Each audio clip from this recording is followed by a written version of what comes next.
What happens when I die? A child soon asks, a question that as adults we also put to one side.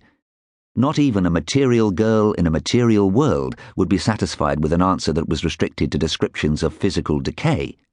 And yet even a material answer to such a question, and indeed to all questions, will end up at the same place. What is the material of the world, and where does it come from? To think about the universe is to ask again the childhood questions we no longer ask. What is everything, and what is nothing?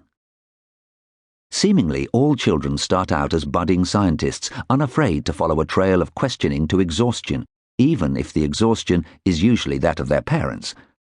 Curiosity drives children to ask why, and why, and why, hoping to arrive at some final destination, like the universe at the end of our cosmic address, a final answer beyond which there are no more whys.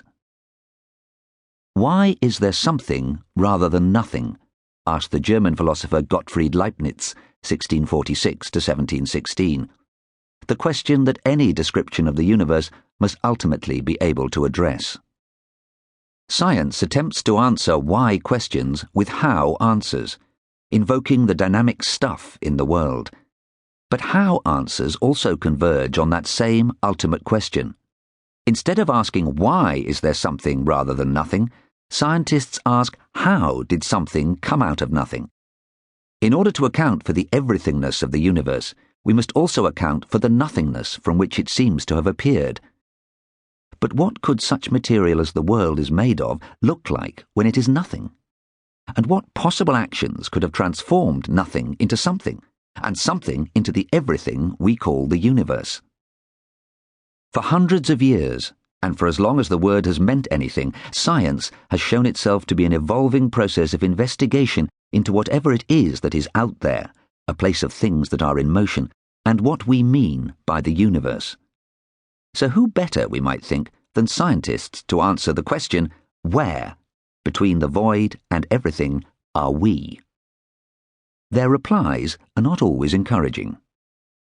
Man knows at last that he is alone in the unfeeling immensity of the universe, out of which he has emerged only by chance. The French biologist Jacques Monod, 1910 to 1976, once wrote, with what sounds like glee, that we should have finally found this out. Science has revealed much about the world and our position in it, and generally the findings have been humbling, writes Nick Bostrom, director of the Future of Humanity Institute at the University of Oxford. The Earth is not the centre of the universe. Our species descended from brutes. We are made of the same stuff as mud. We are moved by neurophysiological signals and subject to a variety of biological, psychological, and sociological influences over which we have limited control and little understanding. Our true position, says the American physicist Armand Delsem, is one of isolation in an immense and mysterious universe. Isolated in pointlessness. No wonder we non-scientists would rather stay indoors and watch television, or read Middlemarch, or do whatever it is that we do indoors. If this is the universe as science describes it, then we surely want none of it. Such a description only reignites those nauseous existential fears we have suppressed since childhood. Or are these my fears, and not yours? I have friends who claim that they never think about the universe at all. And yet I can't help but feel that such rejection, of the universe of all things, is evidence of deep repression rather than lack of interest.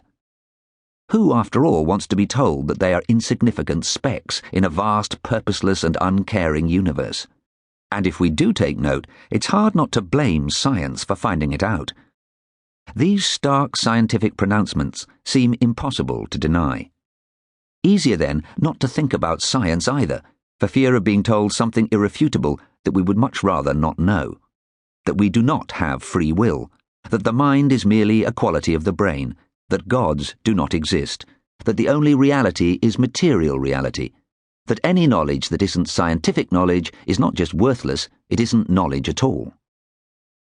Sometimes it seems that what science is telling us is that the universe has little in common with the subjective experiences that define us as human beings.